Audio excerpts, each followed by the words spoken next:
Hi friends, ரொம்ப கம்மியான budget செக்மெண்ட்டுக்கு அதிகமான பேஸ் உள்ள இயர்பட்ஸ் நிறைய பேர் வாங்குறாங்க. இப்போ ரீசெண்டாக போல்ட் ஆடியோ Z60 அப்படிங்கிற இந்த TWS லான்ச் பண்ணியிருக்காங்க. இந்த வீடியோவில் இதோட அன்பாக்சிங் மற்றும் முழுமையான விமர்சனம் இந்த வீடியோவில் பார்க்கலாம். 1000 ரூபாய் பட்ஜெட் செக்மெண்ட்டுக்கு உள்ளாடி அதிகமான பேஸ் உள்ள இயர்பட்ஸ் வாங்கணும் அப்படின்னா இந்த வீடியோவை பாருங்கள். வாங்க ஆரம்பிக்கலாம்.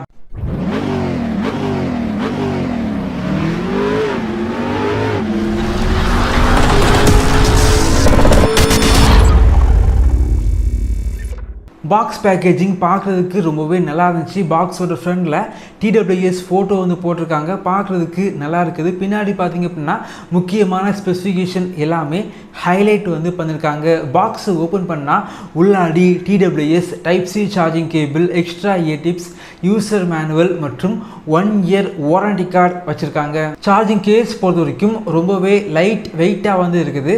இந்த சார்ஜிங் கேஸை நீங்கள் அமேசானில் வந்து பார்த்திங்க அப்படின்னா கிளாஸி ஃபினிஷில் வந்து இருக்கிறது மாதிரி ஒரு லுக்கு வந்து இருக்குது. ஆனால் உண்மையாகவே பார்த்திங்க அப்படின்னா இந்த சார்ஜிங் கேஸ் மேட் ஃபினிஷில் வந்து பண்ணியிருக்காங்க. மேட் ஃபினிஷில் வந்து இருக்கனால சார்ஜிங் கேஸ் பார்த்திங்க அப்படின்னா அதிகமாக வந்து ஸ்க்ராட்ச் வந்து ஆகாது.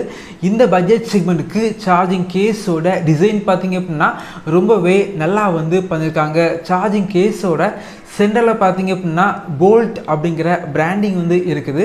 அதுக்கு கீழே LED இண்டிகேட்டர் வச்சுருக்காங்க. சார்ஜிங் கேஸோட கீழே பார்த்திங்க அப்படின்னா Type-C சார்ஜிங் போர்ட் வந்து இருக்குது. Type-C இருக்கனால சார்ஜிங் கேஸை ஸ்பீடாக வந்து சார்ஜ் பண்ணிக்கலாம்.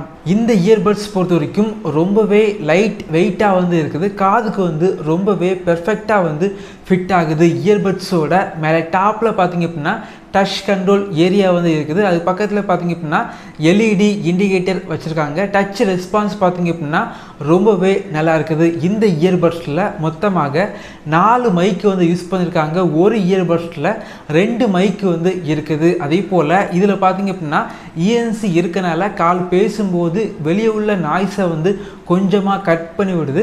கால் குவாலிட்டி இந்த பட்ஜெட் செக்மெண்ட்டுக்கு பார்த்திங்க அப்படின்னா கொஞ்சம் பெட்டராக வந்து இருக்குது. இந்த இயர்பட்ஸில் 50 மில்லி செகண்டில் லோ லேட்டன்சி இருக்குது. ஸோ நீங்கள் நார்மலாக வந்து ஒரு வீடியோ வந்து பார்க்குறீங்க அப்படின்னா வீடியோ மற்றும் ஆடியோ வந்து பெர்ஃபெக்டாக வந்து சிங் ஆகுது. ஆனால் நீங்கள் கேம் விளையாடும்போது ஆடியோ பார்த்திங்க அப்படின்னா பெர்ஃபெக்டாக வந்து சிங் ஆகலை அப்படின்னு சொல்லலாம். என்னை பொறுத்த வரைக்கும் இந்த இயர்பட்ஸ் பார்த்திங்க அப்படின்னா கேமிங்க்கு செட் ஆகாது. அதே போல் இந்த இயர்பட்ஸோட ப்ளேபேக் பார்த்திங்க அப்படின்னா இந்த பட்ஜெட் செக்மெண்ட்டுக்கு கொஞ்சம் அதிகமான ப்ளேபேக் இருக்குது. இயர்பட்ஸ் மற்றும் சார்ஜிங் கேஸ் ரெண்டுமே சேர்த்து 60 மணிக்கூர் ப்ளேபேக் வந்து உங்களுக்கு கிடைக்குது. அதே போல் இயர்பட்ஸை வந்து ஒரு வாட்டி முழுமையாக சார்ஜ் பண்ணிங்க அப்படின்னா 8 மணிக்கூர் ப்ளேபேக் வந்து கிடைக்கும் அப்படின்னு பிராண்டு வந்து சொல்கிறாங்க. ஆனால் நான் யூஸ் பண்ணி பார்த்த வரைக்கும் 5 மணிக்கூர் ப்ளேபேக் வந்து கிடைக்குது. இந்த இயர்பட்ஸில் லேட்டஸ்ட் ப்ளூடூத் 5.3 வந்து யூஸ் பண்ணியிருக்காங்க. SPC மற்றும் AAC சப்போர்ட் வந்து இருக்குது. இந்த இயர்பட்ஸ் கம்மியான பட்ஜெட் செக்மெண்ட்டுக்கு லான்ச் பண்ணாலும் 13 மில்லிமீட்டர் கொண்ட பெரிய டிரைவர் இந்த இயர்பட்ஸில் யூஸ் பண்ணியிருக்காங்க. பெரிய டிரைவர் வந்து இருக்கனால ஆடியோ பார்த்திங்க அப்படின்னா கொஞ்சம் லவுடாக வந்து இருக்குது. பேஸ் பார்த்திங்க அப்படின்னா கொஞ்சம் அதிகமான பேஸ் இந்த இயர்பட்ஸில் இருக்குது. கம்மியான பட்ஜெட் செக்மெண்ட்டுக்கு அதிகமான பேஸ் வந்து எதிர்பார்க்குறீங்க அப்படின்னா கண்டிப்பாக இந்த இயர்பட்ஸ் உங்களுக்கு ஒரு பெஸ்ட்டான சாய்ஸாக இருக்கும். இதே போல் வீடியோஸ் நீங்கள் பார்க்கணும் அப்படின்னா நம்மளுடைய சேனலை சப்ஸ்கிரைப் பண்ணி உங்களுடைய சப்போர்ட்டை பண்ணுங்கள். தேங்க்யூ ஃப்ரெண்ட்ஸ், தேங்க்ஸ் ஃபார் வாட்சிங்.